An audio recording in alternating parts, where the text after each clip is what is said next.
ನಮಸ್ಕಾರ ಸ್ನೇಹಿತರೆ.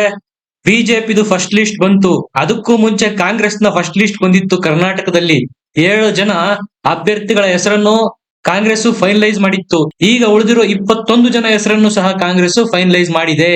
ಅವರೆಲ್ಲ ಯಾರು, ಯಾವ ಕ್ಷೇತ್ರಕ್ಕೆ ಯಾರ್ಯಾರು ಅಭ್ಯರ್ಥಿಗಳು, ಘಟಾನುಘಟಿಗಳು ಎಷ್ಟು ಜನ ಇದ್ದಾರೆ, ಈ ಎಲ್ಲದರ ಬಗ್ಗೆ ಮಾಹಿತಿ ಕೊಡ್ತೀನಿ. ನಮ್ಮ ವಿಡಿಯೋನ ಲೈಕ್ ಮಾಡಿ, ಚಾನೆಲ್ ನ ಸಬ್ಸ್ಕ್ರೈಬ್ ಮಾಡಿ. ಸ್ನೇಹಿತರೆ, ಕಾಂಗ್ರೆಸ್ ನ 2ನೇ ಪಟ್ಟಿ ಅಧಿಕೃತವಾಗಿ ಪ್ರಕಟ ಆಗಿದೆ. ಅದಕ್ಕೆ ಇನ್ನೇನು ಎಐಸಿಸಿ ಅಧ್ಯಕ್ಷರು ಸೈನ್ ಮಾಡ್ಬಿಟ್ಟು ರಿಲೀಸ್ ಮಾಡೋದು ಒಂದೇ ಬಾಕಿ.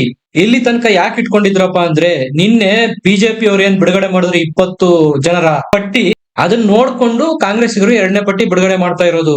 ಪಟ್ಟಿ ಆಲ್ರೆಡಿ ಸಿದ್ಧ ಆಗಿದೆ. 21 ಜನರ ಹೆಸರು ಸಹ ಅದರಲ್ಲಿದೆ. ಕೆಲವೊಂದು 3-4 ಕ್ಷೇತ್ರಗಳಲ್ಲಿ ಹೆಸರುಗಳು ಮತ್ತೆ ಚೇಂಜಸ್ ಆಗಿದಾವೆ. ಕಾರಣ ಬಿಜೆಪಿಯ ಪಟ್ಟಿಯ ಹೆಸರುಗಳನ್ನು ನೋಡ್ಕೊಂಡು ಅದಕ್ಕೆ ತಕ್ಕಂತೆ ಬದಲಾವಣೆಯನ್ನು ಹೈಕಮಾಂಡ್ ಮಾಡಿದೆ. ಸ್ನೇಹಿತರೆ, ಇದೇ ಲಿಸ್ಟ್ ಶನಿವಾರ ಅಥವಾ ಭಾನುವಾರ ಸಂಜೆ ಒಳಗಾಗಿ ಎಐಸಿಸಿ ಇಂದ ಪ್ರಕಟಗೊಳ್ಳುತ್ತೆ. ಉಡುಪಿ ಚಿಕ್ಕಮಗಳೂರು ಕ್ಷೇತ್ರಕ್ಕೆ ಕಾಂಗ್ರೆಸ್ ಅಭ್ಯರ್ಥಿಯಾಗಿ ಜಯಪ್ರಕಾಶ್ ಹೆಗಡೆ. ನೀವು ನೆನಪಿಸ್ಕೋಬಹುದು, ಇತ್ತೀಚೆಗೆ ಸಿದ್ದರಾಮಯ್ಯ ಅವರ ಸರ್ಕಾರಕ್ಕೆ ಇವರೇ ಜಾತಿ ಜನಗಣತಿಯ ರಿಪೋರ್ಟ್ ಅನ್ನು ಸಬ್ಮಿಟ್ ಮಾಡಿದ್ರು. ಚಿಕ್ಕೋಡಿ ಕ್ಷೇತ್ರಕ್ಕೆ ಸತೀಶ್ ಜಾರಕಿಹೊಳಿ ಅವರ ಪುತ್ರಿ ಪ್ರಿಯಾಂಕಾ ಸತೀಶ್ ಜಾರಕಿಹೊಳಿ. ಸತೀಶ್ ಜಾರಕಿಹೊಳಿ ಅವರು ಪ್ರಿಯಾಂಕರನ್ನು ಬೆಳಗಾವಿಯಿಂದ ಇಳಿಸಬೇಕು ಅಂತ ಬಹಳ ಪ್ರಯತ್ನ ಮಾಡಿದ್ರು. ಆದ್ರೆ ಬೆಳಗಾವಿನಲ್ಲಿ ಲಕ್ಷ್ಮಿ ಹೆಬ್ಬಾಳ್ಕರ್ ಕೈ ಮೇಲಾಯ್ತು. ಅವರು ತಮ್ಮ ಪುತ್ರ ಮೃಣಾಳ್ಗೆ ಟಿಕೆಟ್ ಕೊಡಿಸೋದ್ರಲ್ಲಿ ಯಶಸ್ಸು ಕಂಡ್ರು. ಈಗ ಸತೀಶ್ ಜಾರಕಿಹೊಳಿ ಅವರು ಚಿಕ್ಕೋಡಿಯಿಂದ ತಮ್ಮ ಪುತ್ರಿಯನ್ನು ಕಣಕ್ಕಿಳಿಸ್ತಾ ಇದ್ದಾರೆ. ಇಬ್ಬರು ಸಚಿವರು ಬೆಳಗಾವಿ ಕ್ಷೇತ್ರನ ಬಹಳ ಪ್ರತಿಷ್ಠೆಯಾಗಿ ತೆಗೆದುಕೊಂಡಿದ್ರು. ಆದರೆ ಲಕ್ಷ್ಮಿ ಹೆಬ್ಬಾಳ್ಕರ್ ಅವರ ಕೈ ಮೇಲಾಯ್ತು. ಅನಿವಾರ್ಯವಾಗಿ ಸತೀಶ್ ಜಾರಕಿಹೊಳಿ ಅವರು ಹೈಕಮಾಂಡ್ ನಿರ್ದೇಶನದಂತೆ ಚಿಕ್ಕೋಡಿ ಕ್ಷೇತ್ರದಿಂದನೇ ಪುತ್ರಿಯನ್ನು ಕಣಕ್ಕಿಳಿಸೋ ಪರಿಸ್ಥಿತಿ ಬಂದಿದೆ.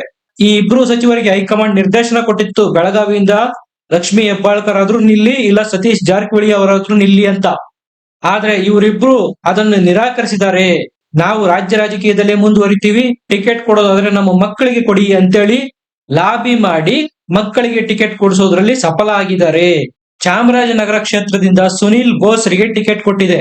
ಮೈಸೂರಿನಿಂದ ಲಕ್ಷ್ಮಣ್ ಅವರಿಗೆ ಕಾಂಗ್ರೆಸ್ ಟಿಕೆಟ್ ಕೊಟ್ಟಿದೆ. ಲಕ್ಷ್ಮಣ್ ಅವರು ಕಾಂಗ್ರೆಸ್ನ ವಕ್ತಾರರು. ಬೆಂಗಳೂರು ಉತ್ತರದಿಂದ ರಾಜೀವ್ ಹೆಗಡೆರಿಗೆ ಟಿಕೆಟ್ ಕೊಟ್ಟಿದೆ. ಕೋಲಾರ ಕ್ಷೇತ್ರದಿಂದ ಮುನಿಯಪ್ಪ ಅವ್ರನ್ನ ಕಣಕ್ಕಿಳಿಸಿದೆ. ಮುನಿಯಪ್ಪ ಅವರು ಒಲ್ಲದ ಮನಸ್ಸಿನಿಂದಲೇ ಕಣಕ್ಕಿಳಿತಾ ಇದ್ದಾರೆ. ಅವರ ಮೇಲೆ ಹೈಕಮಾಂಡ್ ತೀವ್ರತರವಾದ ಒತ್ತಡ ಹೇರಿತ್ತು. ಈ ಕ್ಷೇತ್ರದಲ್ಲಿ ನಿಮ್ಮನ್ ಬಿಟ್ರೆ ಬೇರೆ ಯಾರು ಗೆಲ್ಲೋದು ಸಾಧ್ಯ ಇಲ್ಲ. ಆದ್ರೆ ಮುನಿಯಪ್ಪನವ್ರು, ನಾನು ರಾಜ್ಯ ರಾಜಕಾರಣದಲ್ಲೇ ಮುಂದುವರಿತೀನಿ, ನಾನು ಮಂತ್ರಿ ಆಗಿದ್ದೀನಿ, ನನ್ನನ್ನ ಯಾಕೆ ರಾಷ್ಟ್ರ ರಾಜಕಾರಣಕ್ಕೆ ತಳ್ಳುತ್ತೀರಾ ಅಂತ ಮೊದಲೆಲ್ಲ ಆಪೋಸ್ ಮಾಡಿದ್ರು. ಆದ್ರೆ ಹೈಕಮಾಂಡ್ ಅವರ ತೀವ್ರ ಒತ್ತಡದಿಂದಾಗಿ ತಾವೇ ಸ್ಪರ್ಧೆ ಮಾಡೋ ಅನಿವಾರ್ಯತೆ ಎದುರಾಗಿದೆ. ಉತ್ತರ ಕನ್ನಡದಿಂದ ಅಂಜಲಿ ನಿಂಬಾಳ್ಕರ್ ಅವರಿಗೆ ಟಿಕೆಟ್ ಸಿಕ್ಕಿದೆ. ಬೀದರ್ ಕ್ಷೇತ್ರದಿಂದ ರಾಜೀವ್ ಪಾಟೀಲ್ ಹುಮ್ನಾಬಾದ್.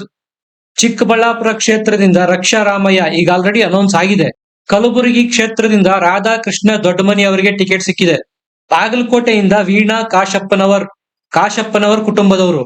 ದಾವಣಗೆರೆ ಕ್ಷೇತ್ರದಿಂದ ಪ್ರಭಾ ಮಲ್ಲಿಕಾರ್ಜುನ್, ಇವರು ಶಾಮನೂರು ಶಿವಶಂಕರಪ್ಪನವರ ಕುಟುಂಬದವರು.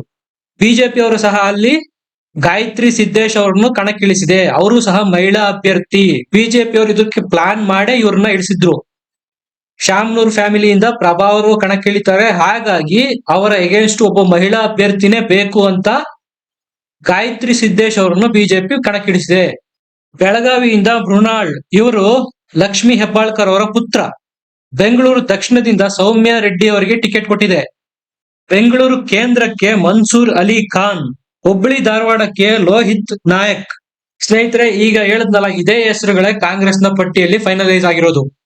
ಇದು ಇನ್ನೇನು ಶನಿವಾರ ತಪ್ಪಿದ್ರೆ ಭಾನುವಾರ ಸಂಜೆ ಒಳಗೆ ಪ್ರಕಟ ಆಗಲಿದೆ.